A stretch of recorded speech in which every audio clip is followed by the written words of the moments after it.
Mga kabulilit, halika na, tayo'y magkwentuhan, dito sa Bulilit Channel. Tara na, kabulilit. Kilalanin ang mga hayop sa kagubatan. Hello, mga kabulilit. Tara na, maglakbay tayo sa kagubatan. Pero teka, ready na ba kayo?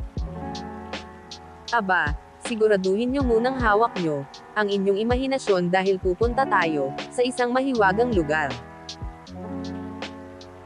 At alam nyo ba kung sino ang mga bida natin? Siyempre, ang ating mga hayop na kaibigan. Ready na kayo? Halika na't samahan nyo ako. Si Tigre, hari ng kagubatan.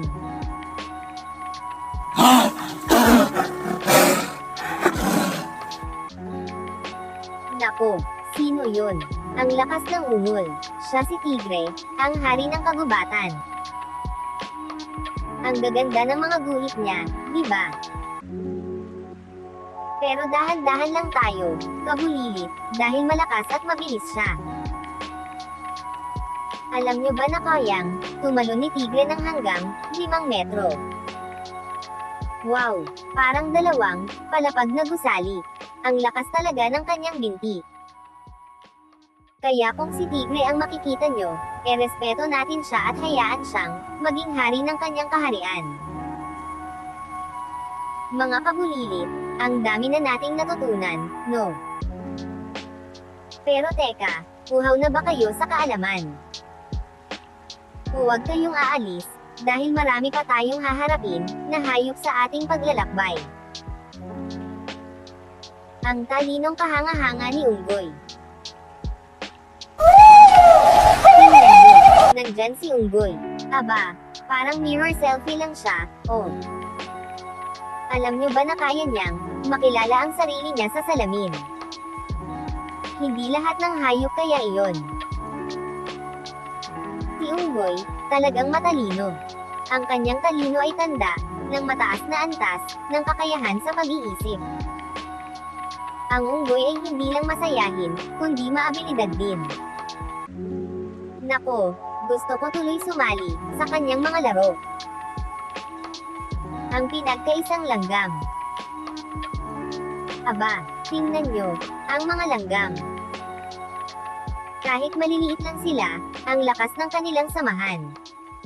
Nakakabilib, di ba? Lagi silang nagtutulungan. Ang mga langgam ay may kanya-kanyang trabaho. May nagdadala ng pagkain, may nagtatayo ng bahay, at may nagbabantay. Pero ang lahat ng ito, ginagawa nila ng magkakasama. Gusto ko rin ng ganyang team, kabulilit. Si Paro-Paro, reyna ng kulay.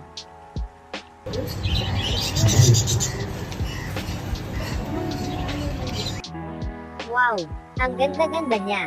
Siya si Paro, ang pinakamakulay na hayop sa kagubatan.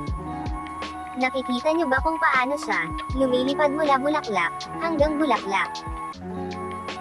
Para siyang obra maestra. Alam niyo ba na ang paro ay tumutulong sa pagkalat ng pollen. Kaya sila mahalaga para sa ating mga halaman. Ang ganda ng kanyang layunin sa buhay, di ba? Ang dami nating natutunan ngayon, mga kabulilit. Ang talino ni Unggoy, ang lakas ni Tigre, ang kasipagan ng langgam, at ang ganda ni Paro.